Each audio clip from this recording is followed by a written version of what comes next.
Olá pessoal, sou o professor Mário Lima do canal Intermate.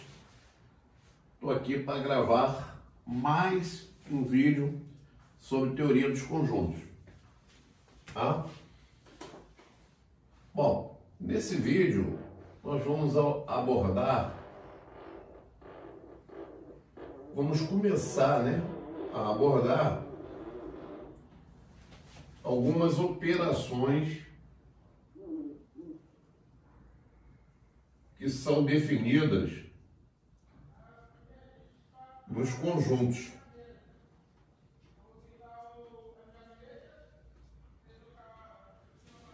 Certo? Para alguns isso pode ser muito fácil, mas para outras pessoas nós temos uma certa dificuldade. Então, a primeira operação que nós temos é a operação, primeiro que nós vamos falar, de união, ou também chamada de reunião.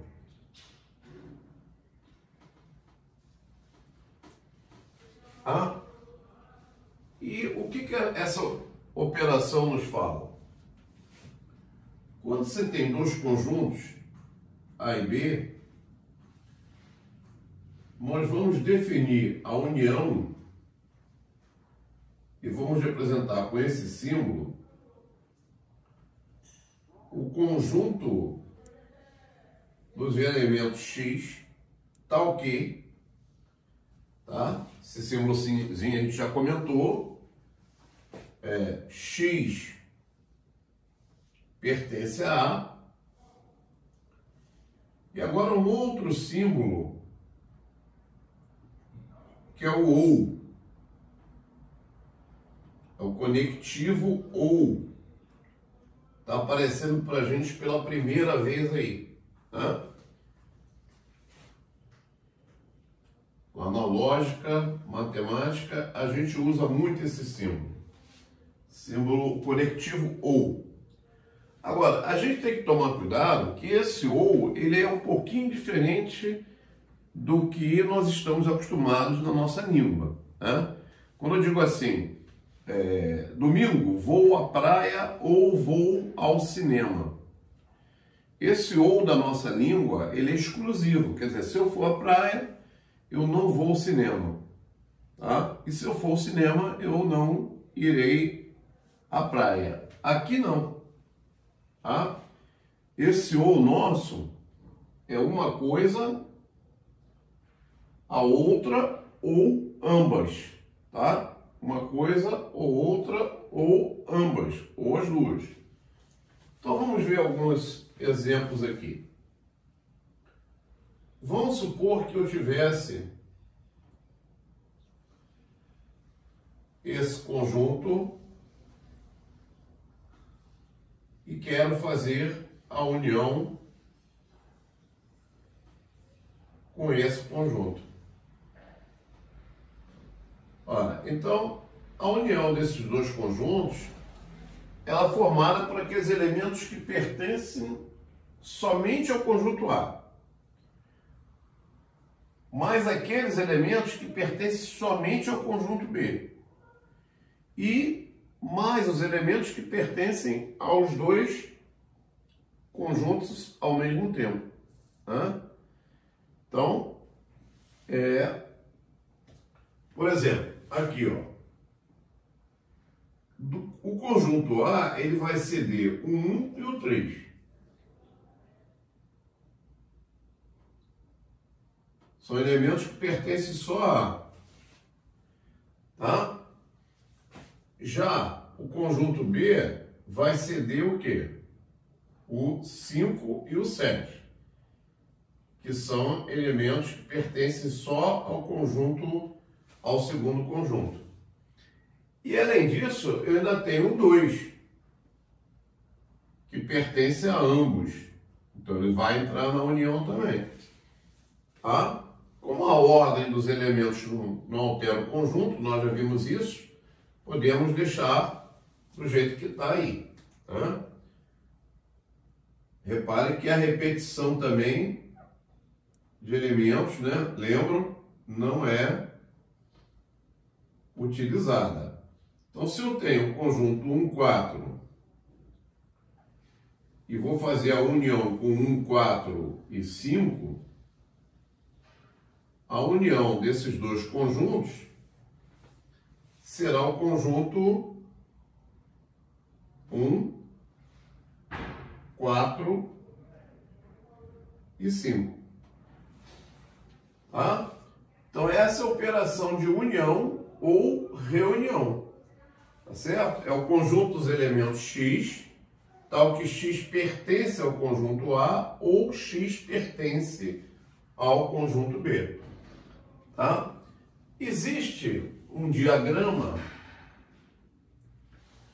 que eu não comentei para vocês, mas é um diagrama muito útil na teoria dos conjuntos, que é o chamado diagrama de Venn. Eu nunca tenho certeza se tem dois N's ou não. Tá? Eu nunca tenho certeza sobre isso. Depois vocês dão uma checada aí, vejam se é um N só ou são dois N's, tá?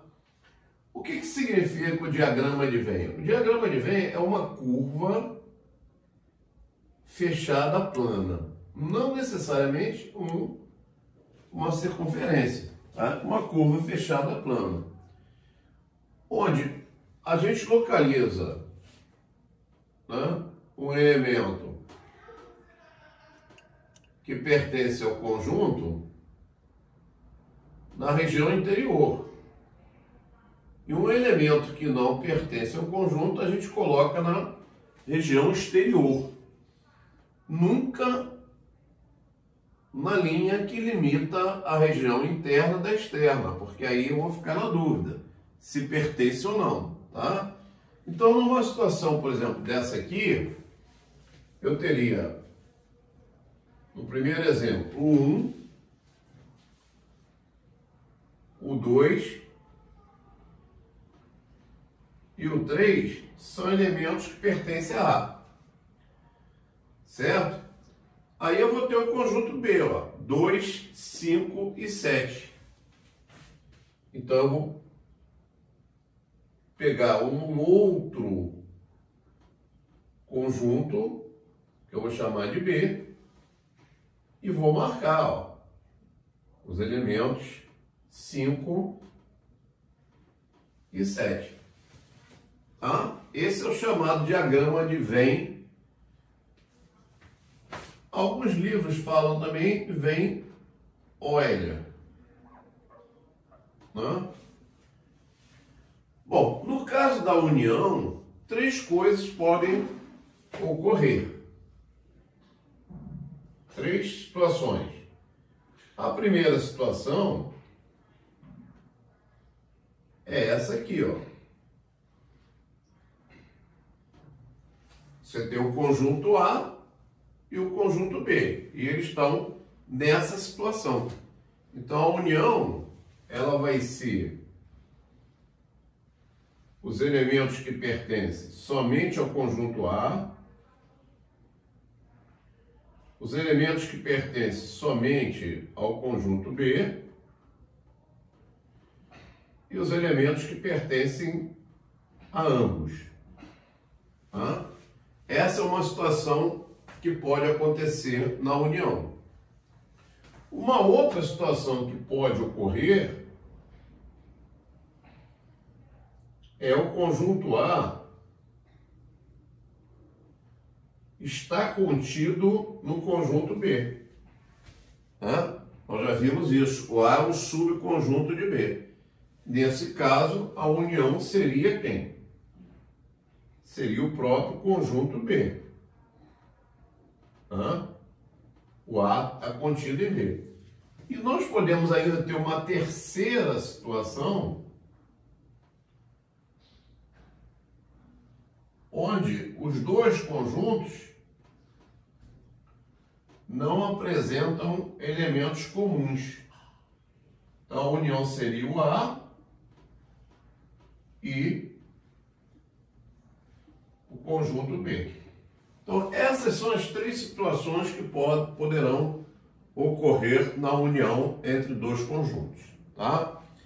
Bom, agora nós vamos falar um pouquinho nas propriedades, nas mais importantes propriedades da união ou reunião. Mas antes de falar das propriedades, deixa eu lembrar aqui a vocês do seguinte, tá? Esses diagramas de Venn, eles são muito úteis, são úteis demais, tá? Porque uma série de problemas que caem em concurso, a gente resolve por diagramas. Nós vamos ver ainda alguns problemas resolvidos através do diagrama.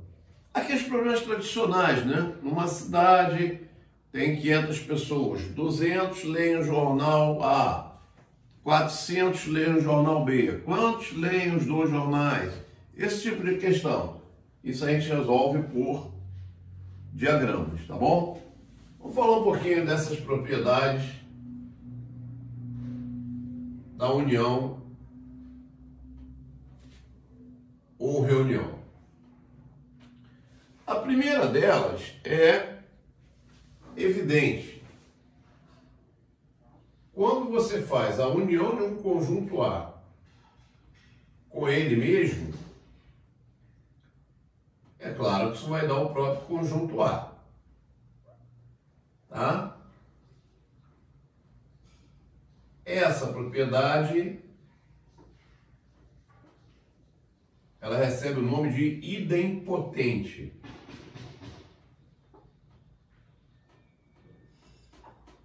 Quando você faz um conjunto com ele, a união de um conjunto com ele mesmo, você tem como resultado ele próprio. É a chamada propriedade idempotente. A segunda é quando eu faço a união de um conjunto A com um vazio. Lembra do conjunto vazio? Aquele que não tem elemento. Então isso vai dar o próprio A. Essa propriedade nós chamamos de elemento neutro da operação. Funciona mais ou menos como a gente já conhece lá na adição. Quem é o elemento neutro da adição? O elemento neutro da adição é o zero. Porque qualquer número que eu faço a adição dele com zero, eu encontro ele mesmo. Então, zero é o elemento neutro, tá? Da adição. Já na multiplicação, o elemento neutro é o 1. Por quê? Qualquer número multiplicado por 1 dá como resultado o próprio número. Então, tá aí, ó. A união A é igual a A, é idempotente. A união vazio é o elemento neutro, certo? Temos uma terceira, também bastante conhecida, que é a união B é igual a B união A. Essa a gente conhece como nome de propriedade comutativa. Também não é muito estranha para a gente, porque nós estamos acostumados, né? Na adição, a ordem das parcelas não altera o total, a soma ou o total, né? Isso a gente escuta falar desde cedo. Então, a ordem aqui não é relevante. Se você tem dois conjuntos, A e B, tanto faz fazer a união de A com B ou de B com A. O resultado será rigorosamente o mesmo. Tá? Então é a chamada comutativa. E a quarta é quando você tem três conjuntos. Quando você tem três conjuntos. é a nossa propriedade associativa. Quer dizer, tanto faz eu realizar a operação dos dois primeiros, tá? E o que der, realizar com o terceiro, ou o primeiro com o resultado da união dos dois últimos, ok? Bom, gente, eu vou mostrar para vocês aqui uma situação de prova que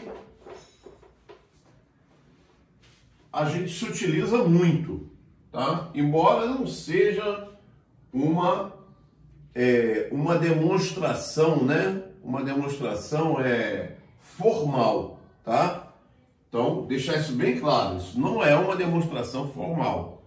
Por exemplo, se eu quero demonstrar que A união B, certo? É igual a B união A, se esse conjunto A união B é o mesmo conjunto, é igual a B união A, formalmente, quer dizer, com rigor matemático, eu teria que provar que o primeiro conjunto está contido no segundo, tá? E depois provar que o segundo conjunto está contido no primeiro.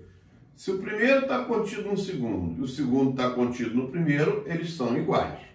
Essa é a prova formal, né, de uma... Essa propriedade aqui, eu não sei se eu falei, é associativa. Tá? Então, a prova formal seria essa. Tá? Mas, às vezes, nós lançamos mão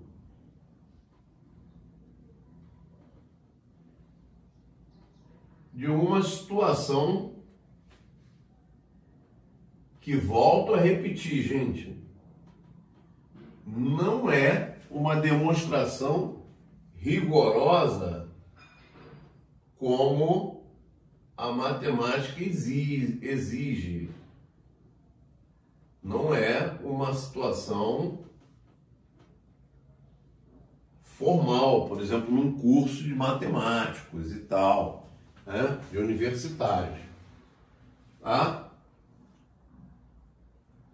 Isso é um quebra-galho na prova. Imagine se eu quero saber se isso é verdade ou não.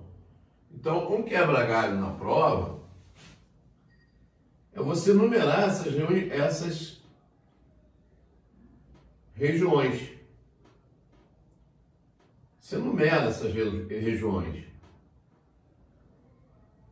1, 2, 3, 4, 5, 6, 7. Tá? Não é uma demonstração, é um quebra-galho para a prova. Então, se eu quero saber se isso é falso ou não, eu vou primeiro fazer o A união B. O que dá a união de A com B? A união de A com B vai dar o 1, o 2, o 3 e o 4. 1, 2, 3, 4. Todos os elementos que estão em A pertencem a A. E mais os que pertencem a B. 5 e 6. Está aí o A união B. Agora, eu vou fazer A união B, eu vou fazer com C. Vou fazer a união desses dois conjuntos. Ah, então, como A união B já está aqui, basta eu acrescentar aqueles que pertencem a C. C está aqui, ó. Já tenho 3, já tenho 4, já tenho 5. Então eu não repito. Vou ter que incluir quem? O 7. Então foi isso que eu encontrei. Agora eu vou para esse lado aqui, ó. Eu vou fazer B união C. Hã? Quem é B união C? B união C vai dar 2, 3, 5, 6. 2, 3, 5 e 6. B, 2, 3, 5, 6. Vou unir aqueles, vou acrescentar aqueles que não pertencem a B. 4 e 7. E agora eu faço o que ele manda. A união com B união C. Então eu tenho que acrescentar quem? B união C, eu tenho que acrescentar o 1. Então eu vou ter 1, 2, 3, 4, 5, 6 e 7. Mostrando que os dois resultados são iguais, tá? Não é uma demonstração, gente. Não é uma demonstração. Mas numa prova objetiva, por exemplo, se, né, é feita uma afirmação desse tipo e a prova pergunta se a afirmação é verdadeira ou falsa, eu tenho a opção de fazer isso.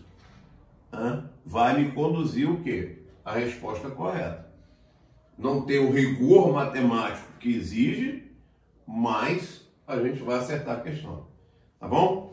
Gente, então, sobre a respeito de união a reunião, o que nós tínhamos para comentar era isso. A definição de união ou reunião, dessa operação entre conjuntos, essas propriedades e esse quebra-galho aqui. Porque isso aqui ajuda muito na hora de uma prova, quando vem lá, assinale a sentença verdadeira. E eles dão várias sentenças. Aí você tenha essa saída aqui pelo diagrama de Venn. Tá bom? Pessoal, então, deixa lá suas críticas, sugestões, comentários. Até a próxima.